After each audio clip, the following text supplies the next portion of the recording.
தமிழ்நாடு முதலமைச்சர் மக்கள் முதல்வர் முத்துவேல் கருணாநிதி ஸ்டாலின் அவர்கள் ஆட்சி பொறுப்பினை ஏற்றதிலிருந்து ஒட்டுமொத்த தமிழ் மக்களும் படித்தவர்களாக இருக்க வேண்டும்.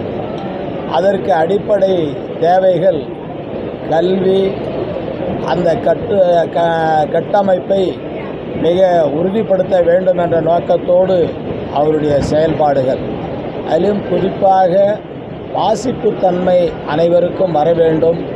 அதை தொடர்ந்து பொதுமக்களும் மாணவ செல்வங்களும் படித்தவர்களும் அந்த வாசிக்கின்ற தன்மையை வர வேண்டும் என்பதற்காக தமிழ்நாடு முழுவதும் ஒவ்வொரு மாவட்டத்திலும் இதைப்போல புத்தக கண்காட்சியை அவர் தொடர்ந்து வைத்து செயல்படுத்தி வருகிறார். அந்த அடிப்படையில் நம்முடைய விழுப்புரம் மாவட்டத்தில் இன்றைக்கு இந்த புத்தக கண்காட்சியை மாவட்ட ஆட்சித்தலைவர் தலைமையில் சட்டமன்ற உறுப்பினர் முன்னிலையில் இதை துவக்கி வைத்திருக்கிறேன். முதலமைச்சருடைய எண்ணங்கள் புத்தகங்களை படியுங்கள், வாசியுங்கள், உலகத்தினுடைய செய்திகளெல்லாம் அனைவரும் தெரிந்து கொள்ள வேண்டும். தெரிந்து கொள்வது மட்டுமல்ல, நாட்டின் நடப்பை தெரிந்து செயல்படுத்த வேண்டும்.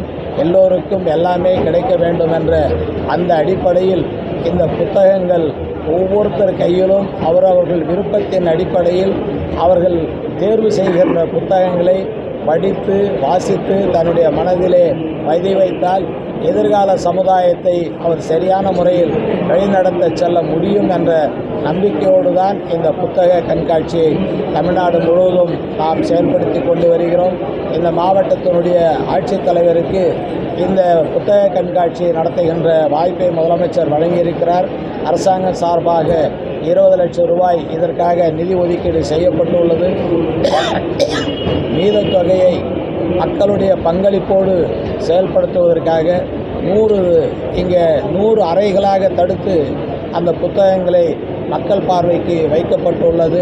எனவே பொதுமக்கள் இதை நன்கு பயன்படுத்தி கொள்ள வேண்டும் என்பதுதான் முதலமைச்சருடைய கருத்து. அந்த கருத்தை செயல்படுத்துவதற்காக இங்கே இந்த நிகழ்ச்சியை துவக்கி வைக்கிறோம். இன்றைய செய்தி, நாளைய வரலாறு.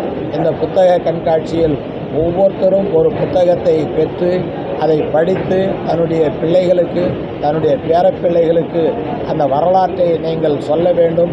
அப்போதுதான் இந்திய நாடு நம் ஒற்றுமையாக இருக்கின்ற மதசார்பற்ற நாடாக நாம் விளங்குவதற்கு இந்த புத்தக கண்காட்சியே ஒரு பெரிய அடையாளமாக இருக்கும் என்பதை மகிழ்ச்சியோடு தெரிவித்துக் கொள்கிறேன்.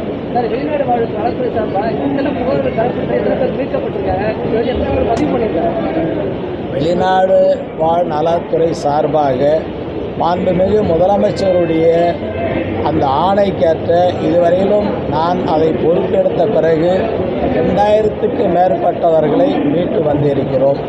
300க்கு மேற்பட்ட பூத உடல்களை பெற்றுக் கொடுத்திருக்கிறோம். அது தொடர்ந்து அந்த துறை சார்பாக சிறப்பான முறையில் இப்போது செயல்பட்டு வருவது என்பது நீங்களும் அறிவீர்கள். இது ஒரு புதிய துறையாக உருவாக்கி முத்தமிழறிஞர் கலைஞருடைய கனவை நனவாக்கி நம்முடைய முதலமைச்சர் அவர்கள் இந்த துறையை துவக்கி வைத்தார்கள். சிறப்பான முறையில் அது நடைபெற்று வருகிறது. வெளிநாட்டிலிருந்து தொடர்பு கொள்ளுவார்கள் அவர்கள் கட்டணமில்லாமல் பேசுவதற்காக அந்த தொலைபேசியை நாம் உருவாக்கி கொடுத்திருக்கிறோம். அவர்கள் ஏதேனும் சிக்கலில் மாட்டிக்கொண்டால் பேசுவதற்கு கூட அவங்களுக்கு அச்சம் இருந்தால் நம்முடைய தொலைபேசி எண்ணுக்கு மிஸ்டு கால் கொடுத்தால் போதும், நாங்கள் அந்த நம்பரை கண்டறிந்து இந்திய தூதரகத்தின் மூலமாக அங்கே இருக்கிற நிகழ்வுகளை கண்டறிந்து மீட்டு வருகின்ற பணி சிறப்பாக நடைபெற்று வருகிறது. போலி ஏஜென்ட்டுகள் கண்டறியப்பட்டவர்கள் நடவடிக்கை எடுக்கப்பட்டிருக்கா? இதுவரை 2 வருடங்கள் மட்டும் 502 பேர் கைது செய்யப்பட்டிருக்காங்க இலங்கையில். போலி ஏஜென்ட்டுகள் அவர்களை அந்தந்த மாவட்ட ஆட்சித்தலைவர் எஸ்பியிடம் புகார் கொடுத்து இதுவரைக்கும் நூற்றுக்கணக்கான பேர் மீது வழக்கு பதிவு செய்து சில பேரிடத்திலிருந்து அந்த பணத்தை கூட மீட்டு கொடுத்து இருக்கிறோம். சமீபத்தில் ஒரு 2 மாதத்திற்கு முன்பு திருச்சியில் 4 பேர் மேலே குண்டாஸே போட்டிருக்கிறோம். கடுமையான நடவடிக்கை எடுக்கிறோம். போலி ஏஜென்ட்டுகளை கண்டு ஏமாறாதீர்கள் என்று அடிக்கடி உங்கள் மூலமாக தொலைக்காட்சிகள் மூலமாக நீங்கள் கேட்கின்ற கேள்விக்கு பதிலாக கொடுத்து இதே செய்தியாக பொதுமக்கள் அறிந்து கொள்ள வேண்டும் என்பதுதான் எங்களுடைய வேண்டுகோள். பட்ஜெட்டு நீங்கள் எப்படி நினைக்கிறீங்க? உங்கள் கருத்து சொல்லுங்கள்.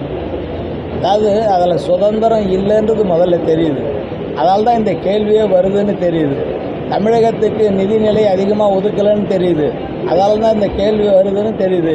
ரயில்வேயில் இப்போ புதுசாக சொகுசு பெட்டிகளை அதில் இணைக்கிறோம் அப்படின்னு சொல்கிறாங்க. சொகுசு பெட்டிகளை இணைச்சா சாதாரண மக்களுக்கு அந்த கட்டண உயர்வை ஓசப்படாமல் வாங்கிறதுக்காகன்னு தெரியுது. இதுதான் மத்திய அரசாங்கத்துடைய பட்ஜெட்.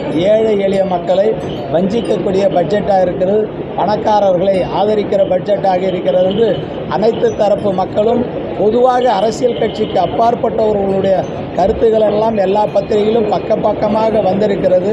தொலைக்காட்சிகளும் சிறு செய்திகள் வந்திருக்கிறது. சில தொலைக்காட்சிகள் அந்த செய்திகளை விவரமாக வெளியிடாமல் இருக்கிறார்கள். பாதகம் செய்பவரை கண்டால் நாம் பயங்கொள்ளலாகாது பாப்பா, மோதி மிதித்து விடு பாப்பா, அவர் முகத்தில் உமிழ்ந்து விடு பாப்பா. அண்மை செய்திகளை உடனுக்குடன் தெரிந்து கொள்ள இணைந்திருங்கள் இயம்நாடு தொலைக்காட்சியுடன்.